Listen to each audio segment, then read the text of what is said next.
Did you know during the summer of August 2010, Beijing witnessed the longest traffic jam ever?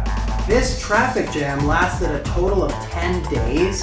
Did you know France is the most visited country in the world? Did you know the national animal in Scotland is the unicorn? This is episode 4 of Random Facts and Awesome Videos. Here comes the ready or not. Here comes the boys for the sound. Here comes the...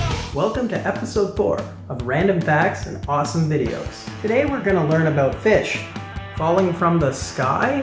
Then we're going to learn about what it takes to be a pro.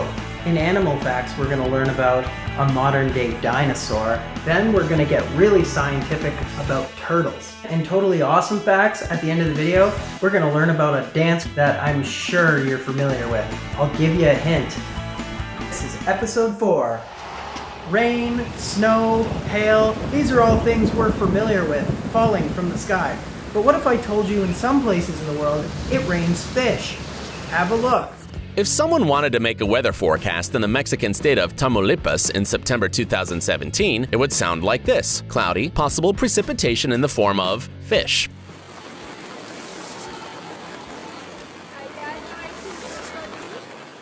Yes, fish. You heard right. No hail or snow, only fish and water falling from the sky. Imagine how surprised you would be if you go outside to do shopping, walk down the street holding an umbrella over your head and see small fish lying around everywhere. We believe that's quite weird, but the local stray cats think this is the best rain ever in their lives. You will probably ask, how is it possible for fish to fall from the sky? It's actually quite simple and easy to explain. This rare weather phenomenon happens when somewhere in the ocean a water spout occurs.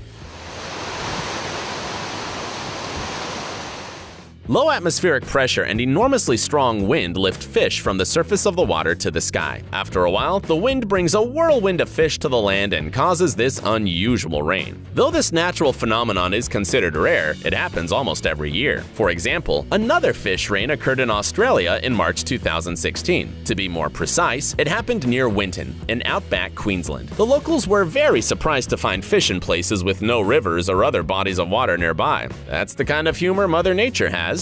Did you know it takes 10,000 hours of anything to become a pro? Put you back on solid ground. If I go crazy, then will you still call me Superman? If I'm alive and well, will you be there? That short clip I just played you of me singing is nowhere near what I want it to be. I've only been singing and rapping for about a year, and it's not even good yet. In order to become really good at something, you have to practice a lot. And I mean like a lot. 10,000 hours is a long, long time. And that means for anything, whether you're into hockey or dance, baseball, soccer, maybe it's art. It's gonna take you about 10,000 hours to master that craft. In order to become good at something, you really gotta put in the work. Have a look at this man. He's the world's best juggler. He's been doing it for many, many years. He's a way better juggler than I am. If I were to count up the amount of hours I spent juggling, it would probably only be 10. You can guarantee this guy's put in way over 10,000 hours with his juggling. So basically there are a lot of different ways that you can do 5 balls. You can add in spins and lots of different patterns. There are some nice ones, for example, where you're throwing in sync.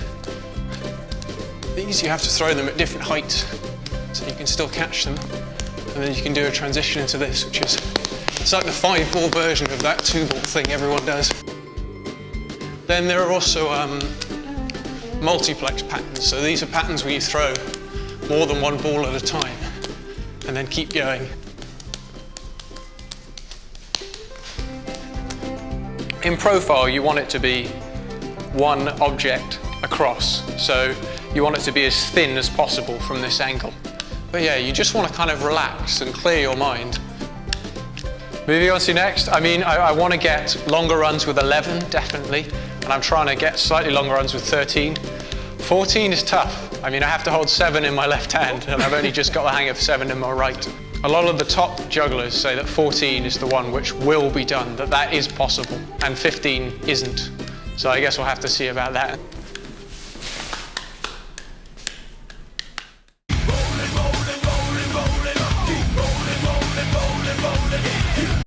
Dinosaurs might be extinct, but this animal I'm about to show you is the closest thing to a modern-day dinosaur. Meet Jonathan. It's lunchtime for St. Helena's oldest celebrity. Jonathan the tortoise has become a bit of an institution on the remote Atlantic Ocean island.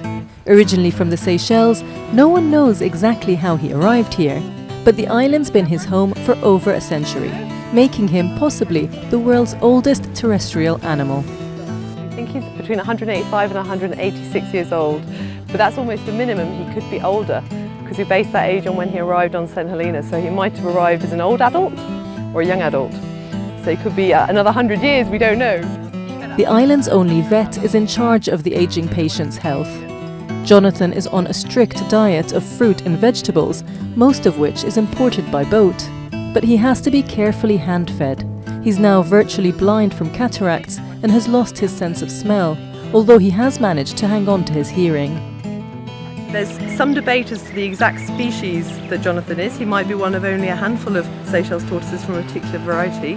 But we're not definitely sure. We're doing some genetic testing at the moment to do genomic mapping, so hopefully we might have the answer soon. Oh hey, what I just showed you was a tortoise, but there are many different kinds of hard-shelled reptiles in the world. I'm sure you're familiar with the common snapping turtle. What about an alligator snapping turtle? What I'm about to show you are the not-so-friendly relatives of Jonathan. The men in this video are trained professionals. Please be advised, if you see these animals in the wild, make sure you keep your distance and please be respectful of them. The common snapping turtle is a much more aggressive species than the alligator snapping turtle. Let me see if I can get him to strike here. Whew, yeah, you see how fast that head shoots out of the mouth? Now the alligator snapping turtle, I'm going to keep you away from my nose, doesn't ever really strike his head out. See that? He'll open his mouth up wider and say, go ahead, get your hand close to those scissor-like jaws, but he's not even going to actually strike. You see that? I can get my hand all the way in front of his face. Now, I don't recommend you ever try that at home with either of these turtle species, but the point I'm trying to prove is that the common snapping turtle is much more aggressive than the alligator snapping turtle. Now, the one major difference between all snapping turtles that makes them separate from other turtle species is that they cannot tuck their extremities into their shell. You see how small the plastron is on both the common and the alligator snapping turtle. You have all of this exposed muscle, and that's why they've developed these incredible defensive techniques. And you see both turtles have their mouths open right now, both of them ready to bite if we get our fingers too close. But look at the bite spread on the alligator snapping turtle as compared to the common snapping turtle. Huge difference there. Now, alligator snapping turtles hunt by laying on the bottom of slow-moving creeks and rivers with that little worm-like appendage. You see that right there? In the base of his mouth? Looks just like a worm. Now that's how these turtles hunt because they're ambush predators. Common snapping turtles are nomadic predators, which means that they're going to move about in a body of water looking for their prey, actually hunting it down before they catch it, kill it, and consume it. Now the carapace is the top of the shell, and you can see that the common snapping turtle has a much smoother appearance as compared to the spiky appearance of the alligator snapping turtle. Common snapping turtles typically inhabit ponds like you see behind us, and alligator snapping turtles are usually found in slow-moving creeks and rivers. Now, the common snapping turtles have these large pointy osteoderms on their tails.